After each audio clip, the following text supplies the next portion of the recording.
आज की कहानी है राम्या अपने जीवन में किस तरह की परेशानियों को झेल रही थी। जब राम्या यहाँ आई थी तो बहुत सहमी सी थी। बरसों से झेली परेशानियाँ और जद्दोजहद उसके चेहरे से ही नहीं, उसकी आंखों से भी साफ झलक रही थी। 21-22 साल की होने के बावजूद उसे देख ऐसा लगता था मानो परिपक्वता के कितने बसंत पार कर चुकी है। एक खौफ सदा उससे लिपटा रहता था। कोई उसके पास से गुजर भी जाए तो कांपने लगती थी। किसी का भी स्पर्श उसे डरा जाता और वह कोने में दुबक कर बैठ जाती। किसी से घुलना मिलना तो दूर, उसे बात तक करना पसंद नहीं था। ना हंसती थी ना मुस्कुराती थी, बस चेहरे पर सदा एक तटस्थता छाई रहती, मानो बेजान गुड़िया हो।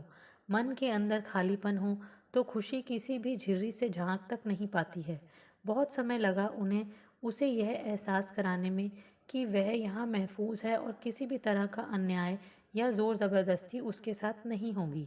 वह एक सुरक्षित ज़िंदगी यहाँ जी सकती है। बस एक बार काम में मन लगाने की बात है, फिर बीते दिनों के घाव अपने आप ही भरने लगेंगे। धीरे धीरे उनका प्यार और आश्वासन पाकर वह थोड़ी थोड़ी पिघलने लगी थी।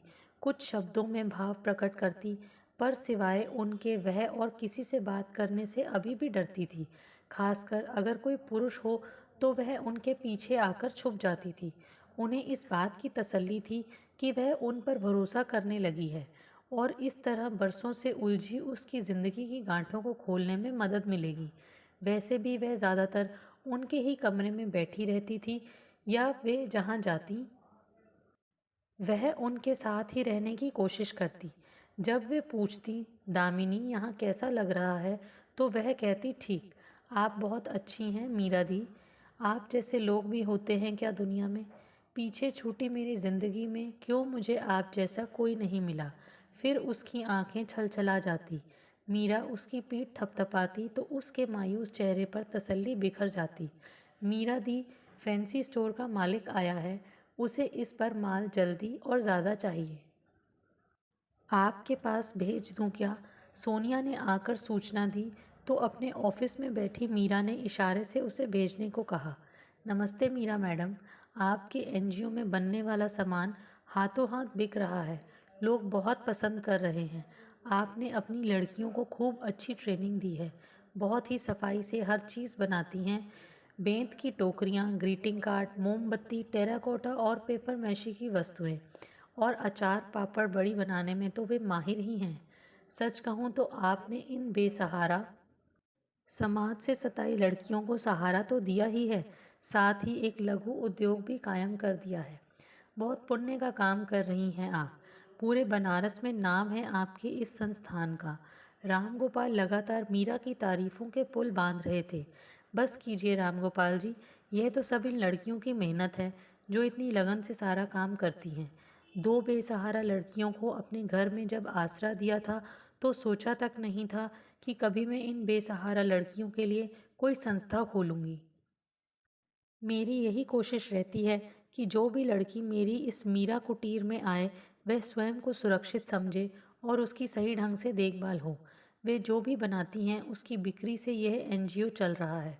अच्छा बताइए, क्या रिक्वायरमेंट है आपकी? राम गोपाल ने अपनी लिस्ट उनके आगे रख दी और उन्हें नमस्ते कर वहाँ से चला गया। राम गोपाल के जाने के बाद मीरा ने पहले जाकर रसोई घर की व्यवस्था देखी, फिर सफाई को जांचा। कच्चा सामान क्या चाहिए उसकी लिस्ट बनाई और वहां रहने वाली लड़कियों व महिलाओं को हिदायत दी कि माल बनाने में और तेज़ी लानी होगी। उसके बाद वे आराम करने के लिए अपने कमरे में जा रही थी कि उनकी नज़र राम्या पर पड़ी। वह बहुत तन्मयता से बैंत की टोकरी बना रही थी। 2 महीने हो गए थे उसे यहाँ आए और धीरे धीरे उसने खुद को यहाँ के माहौल में ढालना शुरू कर दिया था। मीरा के कहने पर काम में दिल लगाने से उसके चेहरे पर हमेशा बने रहने वाले डर के चिन्ह थोड़े धुंधले पड़ने लगे थे।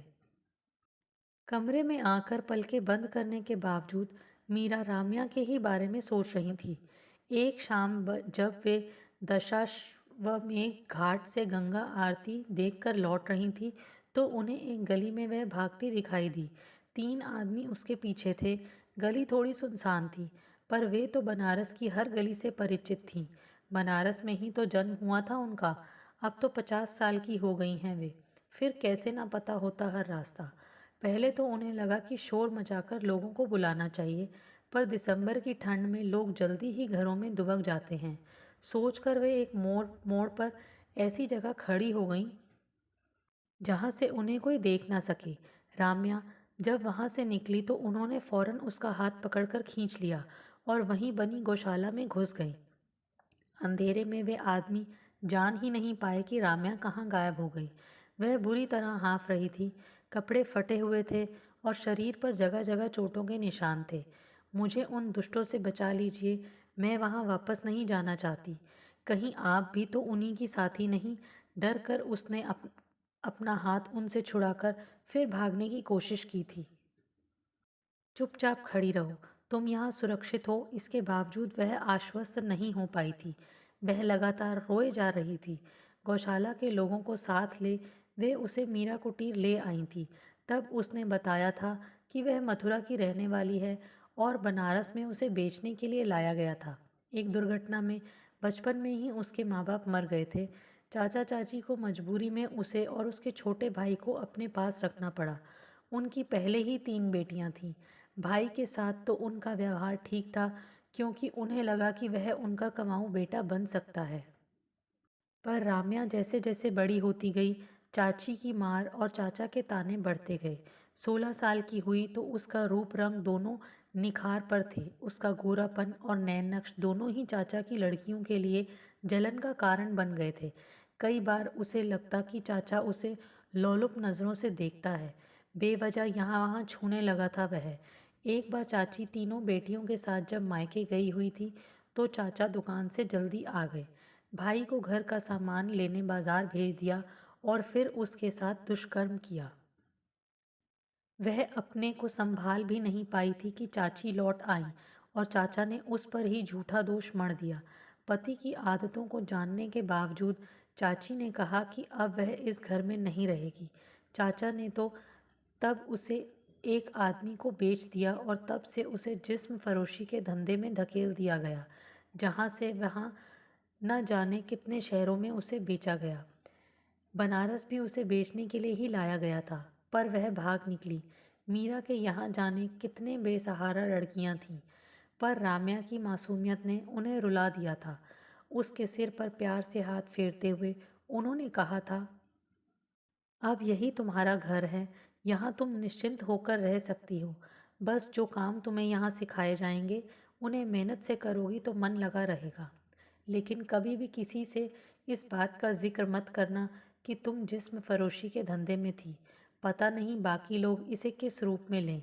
मीरा को खुशी थी कि राम्या उनके यहाँ पूरी तरह से रच बस गई थी और अपनी पुरानी जिंदगी भुलाकर नए सिरे से जीने की कोशिश कर रही थी। हालांकि शुरुआत में उसे संभालना आसान नहीं था उनके लिए। उसके सबसे कटे कटे रहने से मीरा कुटीर की बाकी लड़कियों ने उनसे कई बार शिकायत की थी, पर उन्होंने उन्हें राम्या को सहयोग व वक्त देने के लिए कहा था। तुम लोग उससे प्यार से बात करोगे तो वह भी धीरे धीरे हमारे इस परिवार का हिस्सा सा बन जाएगी। शुरू में तो तुम सभी को दिक्कत हुई थी अपने अतीत को भुलाकर इस नए जीवन को अपनाने में, और फिर हुआ भी ऐसा ही। 6 महीने बीते बीते राम्या सबकी आंखों का तारा बन गई। उम्र में सबसे छोटी होने और अपने भोलेपन के कारण उसने सबका दिल जीत लिया। काम भी वह बहुत फुर्ती से करती। खाना तो इतना बढ़िया बनाती कि सबके स्वाद तंतु जागृत हो जाते। एकदम अनगढ़ राम्या ने कितने ही कामों में महारत हासिल कर ली थी। कढ़ाई तो उसे ऐसी करती कि लगता कपड़ों पर असली फूल पत्ते खिले हुए हैं। उसकी हंसी अब कुटीर के कोने कोने में बिखरने लगी थी। जब वह खिलखिलाती तो लगता मानो सारे गम और कड़वाहट उसके साथ ही बह गई है। वह 5वीं तक ही पढ़ पाई थी, इसलिए जब उसने आगे पढ़ने की इच्छा जाहिर की थी तो मीरा ने उसका प्रबंध भी करवा दिया था। मीरा दी, मैं कुछ बनना चाहती हूँ और मुझे यकीन है कि आपकी छत्र छाया में मेरा यह सपना अवश्य पूरा होगा, वह अक्सर कहती। मैं तो खुद चाहती हूँ कि मीरा कुटीर की हर लड़की को एक सार्थक दिशा मिल जाए, तभी मुझे तसल्ली होगी कि मैं अपने मकसद में कामयाब हो पाई हूँ। मीरा कुटीर में गुजिया, नमक पारे, मट्ठी, बालूशाही, बेसन के लड्डू और नारियल की बर्फी आदि बनाने का ऑर्डर आ चुका था और सारे लोग उन्हें ही बनाने में बिजी थे।